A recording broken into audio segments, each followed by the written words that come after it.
Hello all of you, welcome back to my channel. मैं आज आप लोगों के लिए लेकर आ चुकी हूँ एक कलेक्टिव रीडिंग जिसका टॉपिक रहने वाला है ईश्वर आपके लिए क्या चेतावनी दे रहे हैं, आपको किस चीज़ के लिए अवेयर कर रहे हैं, आपके लिए क्या चेतावनी है, आपके लिए क्या अवेयरनेस है, क्या गाइडेंस है। यहाँ पर हम जानेंगे कि किस चीज़ के लिए आपको अवेयर और अटेंटिव किया जा रहा है, किस चीज़ के लिए आपको पहले से प्रिपेयर किया जा रहा है। ओके, तो ईश्वर आपको क्या चेतावनी देना चाहते हैं हम ये जानेंगे, लेकिन रीडिंग जनरल है, कलेक्टिव है। हो सकता है आपके सिचुएशन के साथ रेजोनेट करे, हो सकता है ना करे, तो ओपन माइंडेड होकर सुनिएगा और ज़बरदस्ती अपने आप को रीडिंग में फिट इन करने की कोशिश मत कीजिएगा। जितना आपके साथ रेजोनेट होता है उतना ही एक्सेप्ट कीजिएगा। ओके व्यूअर्स, फिर भी क्योंकि ये एक डिवाइन गाइडेंस है और परमात्मा का संदेश है, तो उस वजह से अगर आप इस वीडियो तक पहुँचे भी हैं तो इसमें डेफिनेटली कोई ना कोई मैसेज आपके लिए है। अगर ये ओवरऑल रीडिंग अगर आपकी सिचुएशन से रेजोनेट नहीं भी करती है तो भी इसमें आपके लिए कोई ना कोई मैसेज है, तभी आप इस वीडियो तक पहुँचे हैं। चलिए स्टार्ट करते हैं। 2 of pentacles, 10 of cups, page of pentacles, okay, Knight of Swords and Knight of Pentacles. Oh my god. Okay. तो क्या चेतावनी है आपके लिए? देखिए, सबसे पहले मैं यहाँ पर ये देख रही हूँ कि समवेयर ऐसा है कि आप अपनी लाइफ में ना किसी चीज़ को लेकर जल्दीबाजी ना करें। सबसे पहले तो आपको ये इस बात के लिए अवेयर किया जा रहा है कि चाहे वो प्यार हो, चाहे वो करियर हो, चाहे वो कुछ भी हो, चाहे वो कोई इन्वेस्टमेंट करनी है, फाइनेंसेस को लेकर कोई डिसीजन लेना है, ओके, सेपरेशन का डिसीजन है, मूव ऑन का डिसीजन है, इन्वेस्टमेंट का डिसीजन है, या किसी और चीज़ का, किसी चीज़ को स्टार्ट करने का, किसी चीज़ को एंड करने का डिसीजन, कोई भी डिसीजन है ना, यह आप ना जल्दी में मत लीजिएगा। हो सकता है सिचुएशन बहुत ऐसी हो कि जल्दी लो, जल्दी डिसीजन लो, फिर भी ना आपको थोड़ा बहुत टाइम लेकर सोचना है, क्योंकि जो डिसीजन आप बहुत जल्दी में ले रहे हो ना, वो ऐसा लगता है कि उतना ज़्यादा बेनिफिशियल नहीं होगा। तो हो सकता है कि आगे आने वाली परिस्थिति आपके लिए थोड़ी ऐसी हो जाए जहाँ पर आप विवश हो जाएं, मजबूर हो जाएं कि जल्द से जल्द डिसाइड करो। और कितना टाइम, तो आप थोड़ा सा एम्बैरेस्ड भी हो सकते हैं, थोड़ा सा प्रेशराइज्ड फील कर सकते हैं कि हाँ, जल्दी जल्दी डिसीजन लेना होगा या जल्दी जल्दी एक्शन लेना होगा, you have to do something very quickly. तो ऐसा आपको प्रेशर फील हो सकता है, लेकिन फिर भी उस प्रेशर के होते हुए भी आपको फिर भी सेंसिबली ही सोचना है। तो जल्दी में कुछ डिसाइड मत कीजिएगा। सबसे पहली बात तो ये है। इमोशनल होकर भी कुछ ज़्यादा किसी से कह देना या कुछ ज़्यादा किसी को सुना देना या इमोशनल होकर कोई अपना सीक्रेट रिवील कर देना, ये मत कीजिएगा, क्योंकि ये भी ना इंस्टेंट होगा, ये भी अचानक से होगा। फिर अचानक से होने के बाद आपको लगेगा कि ये क्या हुआ। तो ऐसा नहीं करना है, ठीक है। अपने सीक्रेट्स भी कोई रिवील नहीं करने हैं कि जल्दी से भरोसा करा किसी पर और भरोसा करके, विश्वास करके सब बता दिया, अपने आगे पीछे के प्लान्स, मिस्टेक्स, एवरीथिंग। तो वो सब नहीं करना है। Be careful about it. यहाँ पर मुझे ऐसा लग रहा है व्यूअर्स कि कोई इंसान आपसे फ्लर्ट करने की कोशिश कर सकता है, आपके करीब आने की कोशिश कर सकता है, आपको इम्प्रेस करने की कोशिश कर सकता है। ये भी पॉसिबल है कि कोई इंसान आपसे ज़्यादा फ्रेंडली हो, ज़्यादा फ्रैंक होने की कोशिश करे। यहाँ पर ये भी चांसेस हैं कि कोई आपसे फ्लर्ट करने की भी कोशिश कर सकता है और बहुत फ्रेंडली टाइप ऑफ ऑफ़र आपको मिल सकता है, जहाँ पर कोई फ्रेंड तो होगा लेकिन सीरियस नहीं होगा। कोई आपसे फ्लर्ट तो करेगा लेकिन सीरियस नहीं होगा। तो कोई आपको अटेंशन तो देगा लेकिन सीरियस नहीं होगा। तो यहाँ पर ऐसा लगता है आपको बहुत सारे कॉम्प्लीमेंट्स, बहुत सारा अटेंशन, फ्लर्ट, कहीं ना कहीं आपको इम्प्रेस करने की कोशिश कोई कर सकता है और बहुत आपको आपके साथ इंजॉय करना या हैंग आउट करने के लिए कह सकता है कोई। तो आप अगर ये सब चीज़ें इंजॉय करते हैं, अगर आपको अच्छा लगे ये सब, तो आप इन सब चीज़ों में इन्वॉल्व हो सकते हैं। लेकिन अगर आपको लगता है कि आप इन सब चीज़ों से अटैच हो जाएंगे, इन सब चीज़ों के लिए सीरियस हो जाएंगे, तो फिर मत कीजिएगा ये सब। फिर तो डायरेक्ट रिजेक्ट कीजिएगा ये सारी ऑफर्स, फिर तो डायरेक्ट रेजिस्टेंस शो कीजिएगा और डायरेक्ट नो बोलिएगा। मना कर दीजिएगा कि नहीं, ऐसे मस्ती मजाक के लिए या सिर्फ ऐसे ही मुझे फ्लर्ट या ऐसे ही मुझे नहीं करना है। I am not that person, मैं नहीं कर सकती या मैं नहीं कर सकता, आई एम नॉट इंटरेस्टेड। फिर भी यहाँ पर कोई ऐसा है जो आपको कॉम्प्लीमेंट्स कर सकता है, आपको खुद तो अट्रैक्ट है ही आपकी तरफ, आपको भी अट्रैक्ट करने की कोशिश करे, इम्प्रेस करने की, फ्लर्ट करने की एंड ऑल दैट। तो आप मना कर सकते हैं। लेकिन अगर आप इन सब चीज़ों को बिना इमोशनली अटैच हुए, बिना सीरियस हुए, बिना इमोशनली अटैच हुए, आप भी अगर इन चीज़ों को एंजॉय करना चाहते हैं तो कर सकते हैं। बट इसमें अवेयरनेस बस यही है कि आपको इन चीज़ों के लिए सीरियस नहीं होना है, क्योंकि ये चीज़ें सीरियस नहीं है। कोई आ रहा है, कोई ऐसा सब करेगा, लेकिन वो सीरियस और जेन्युइन इंटेंशंस के साथ नहीं करेगा, वो एंजॉय करने के लिए करेगा, एंटरटेन होने के लिए करेगा या करेगी। तो इसीलिए अगर सीरियस नहीं होते हैं तो एंजॉय कीजिए, और अगर अटैचमेंट हो जाता है आपको, आप सीरियस हो जाते हैं कहीं ना कहीं, तो फिर दूर रहिएगा। तो इस तरह की बात तो मैंने आपको बता ही दी। यहाँ मुझे ऐसा भी लग रहा है कि अगर किसी ऑफ़र का या किसी प्रपोज़ल का किसी स्पेसिफिक पर्सन से अगर आपको बड़ा इंतज़ार था, या किसी ऑफ़र का या किसी आंसर का या किसी रिज़ल्ट का आपको बहुत समय से इंतज़ार था, तो जिस चीज़ का इंतज़ार बहुत समय से था वही चीज़ आपकी लाइफ में आ रही है, अब आने वाली है। तो वो चीज़ आपकी लाइफ में अब आने वाली है, तो ये वो वाली चीज़ है जिसके लिए हम कहते हैं कि भगवान के घर में देर है पर अंधेर नहीं, और देर सवेर अब मिलना ही है, ऐसे करके। तो मतलब कुछ ऐसी चीज़ जिसको बहुत समय हो गया, कुछ ऐसा प्रेयर, कुछ ऐसी विश जो बहुत पहले मांगी थी लेकिन अब तक पूरी नहीं हुई, और किसी एग्ज़ाम का रिज़ल्ट, किसी जॉब इंटरव्यू का कोई आंसर, रेस्पॉन्स, या किसी को प्यार किया था तो उसका लौट कर आना, या उसका आपके साथ यूनियन होना, या वो इंसान आपको प्रपोज करे, आपको ऑफ़र दे कोई सॉलिड, या कोई अपना प्यार कन्फेस करे, इस चीज़ का इंतज़ार, और भी बहुत सारे तरह के इंतज़ार हो सकते हैं। तो यहाँ पर मुझे ऐसा लगता है वो इंतज़ार की घड़ी ख़त्म होने वाली है, और आपको कुछ ऐसा ऑफ़र, कुछ ऐसा चांस, कुछ ऐसी अपॉर्चुनिटी, कुछ ऐसा प्रपोज़ल ज़रूर मिलेगा। कोई ऐसा कन्फेशन कोई ज़रूर कर सकता है, ये सब चीज़ें हो सकती हैं। लेकिन मैं इतना कहूँगी यहाँ पे कि ये सब चीज़ें होने वाली हैं और लेट हुई हैं, इसीलिए आपको ऐसा लग सकता है कि अब मैं अब मैं क्या करूँ इन चीज़ों का। जब मुझे चाहिए था तब, जब मुझे बहुत पैशनेटली ये चीज़ चाहिए थी, जब मुझे इस चीज़ की ज़िद थी, तब नहीं मिला, तो अब मैं करूँ क्या इसका। ओके, तो जैसे किसी चीज़ की चाह आपको अभी है, आपको अभी आइसक्रीम खानी है, और फिर कोई आपको एक हफ्ते बाद ला के दे, तब तक आपका मन ही नहीं है, तो फिर आप सोचेंगे अब ला के तो दी है तुमने, अच्छा ठीक है रख दो, देख लूँगा, मैं देख लूँगी, अभी तो मेरा मन नहीं है। तो इसका मतलब ये है कि हो सकता है कि वो जब रिज़ल्ट आपके सामने आए, वो प्रपोज़ल या वो कन्फेशन या वो अपॉर्चुनिटी या वो चांस किसी भी फॉर्म में, जब वो चीज़ आपके सामने आए, तो आपको उसको वैल्यू कम नहीं करनी है उसकी, या उसको वो मतलब कम इम्पॉर्टेंट या लेस इम्पॉर्टेंट, लेस वैल्यूएबल, ऐसा नहीं समझना है। उसको उतना ही वैल्यू कीजिए, उसको उतना ही इम्पॉर्टेंट कंसिडर कीजिए जितना करना चाहिए, ठीक है। ऐसे ये ना सोच के कि इग्नोर करो, बेकार है, क्या फ़ायदा, अब मुझे इस सब चीज़ का इंतज़ार भी नहीं रहा, मैं तो पहले ही होप छोड़ चुका था, और मैंने तो इसके बारे में सोचना भी बंद कर दिया था, अब मेरे सामने है तो मैं क्या करूँ, मेरी समझ में नहीं आ रहा। तो कोई एक्स भी हो सकता है जो लौट कर आए, आपको कन्फेस करे, आपको लगेगा जब मैंने इंतज़ार किया था, जब मैं रोया, तड़पा या दुखी थी, तब आए नहीं, अब मैं आंसू पोंछ चुकी हूँ, आगे बढ़ चुकी हूँ या आगे बढ़ चुका हूँ, अब मैं आपका क्या करूँ।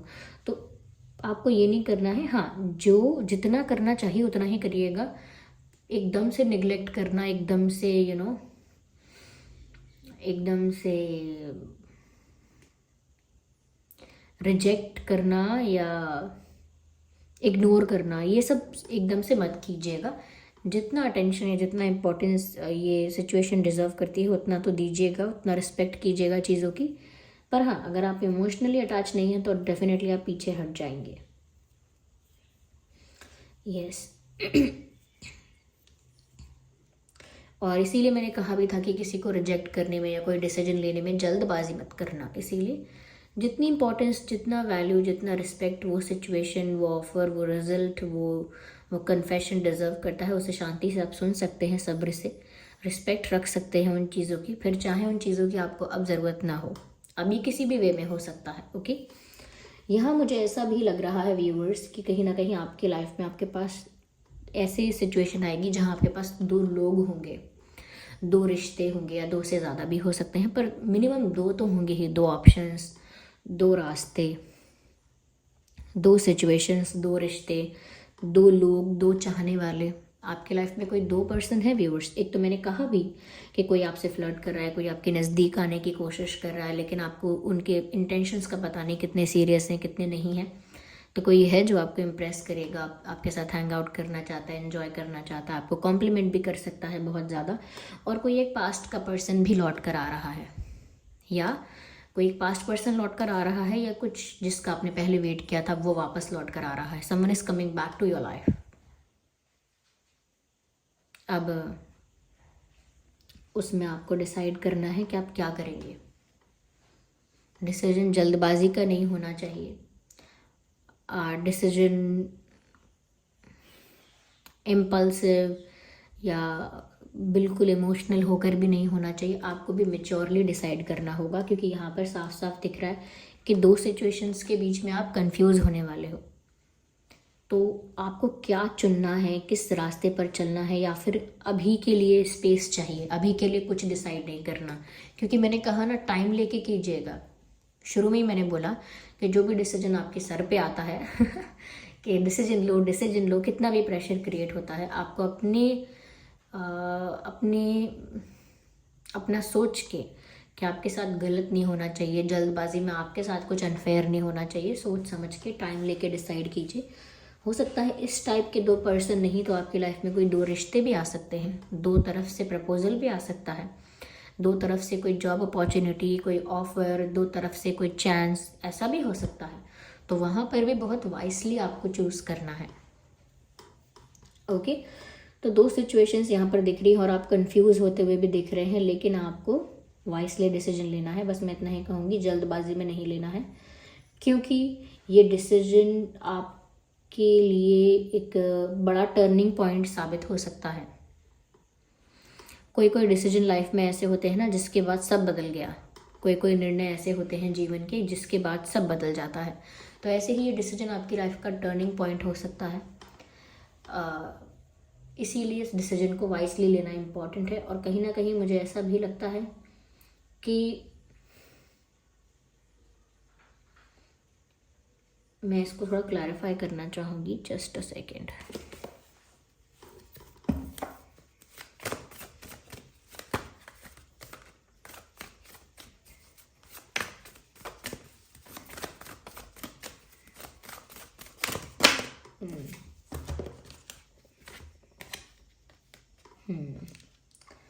मुझे ऐसा लगता है व्यूअर्स, कहीं ना कहीं आपको अपना फ्यूचर का सोचकर,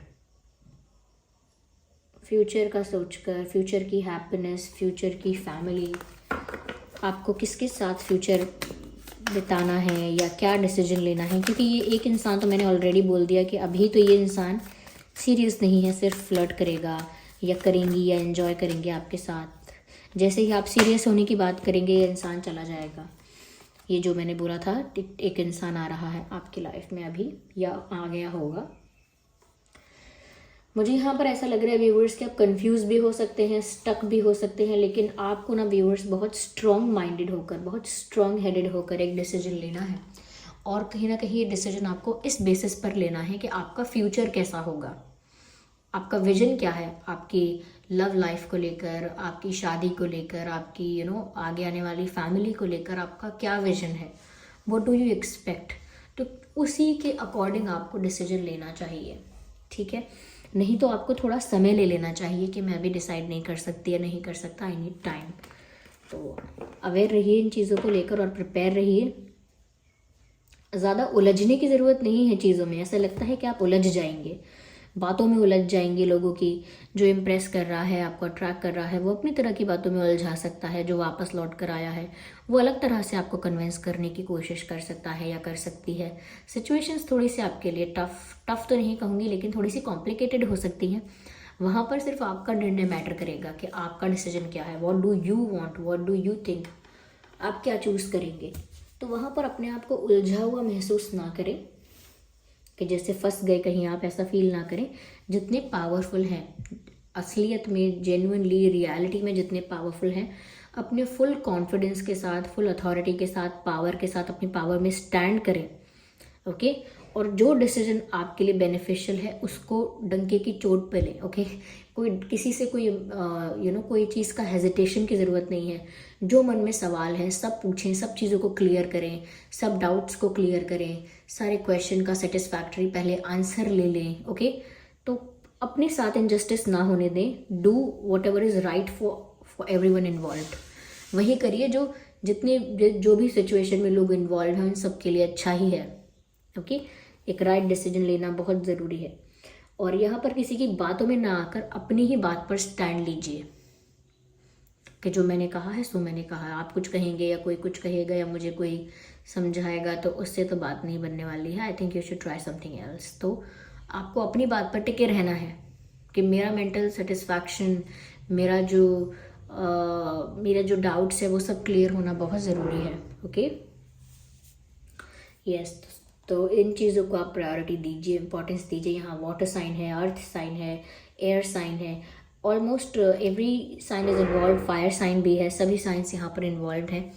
तो आपका या जो भी आपके लाइफ में जो भी लोग हैं वो ऐसे ही साइंस हैं, क्योंकि यहाँ पर सभी साइंस इन्वॉल्व हो चुके हैं। किसी के साथ भी आप डील कर रहे हो, किसी चीज़ के लिए भी और किसी पर्सन के लिए भी आपको यहाँ पर चेतावनी दी जा रही हो, लेकिन आपको स्ट्रांग रहना है। मेन यहाँ पर बात यह है कि सिचुएशंस तो ऐसी आएंगी जो दबाव बनाएंगी, प्रेशर क्रिएट करेंगी, पर क्वीन ऑफ वैंड्स हैं और किंग ऑफ वैंड्स हैं, ये बात नहीं भूलनी है। अपने ही आप में ज़िद्दी हैं, अपने ही आप में बहुत हटी हैं और बहुत कॉन्फिडेंट है। Nobody can change your perspective just like that. Okay कोई आपके डिसीजन को, आपके पर्सपेक्टिव को, आपकी बात को यूं ही नहीं बदल सकता। ओके या सो इन सब चीज़ों के लिए थोड़ा सा अवेयर रहिए, प्रिपेयर रहिए। मैं तो डिवाइन मैसेजेस भी यहाँ पर लेती हूँ, देखते हैं क्या डिवाइन गाइड कर रहे हैं यहाँ पे।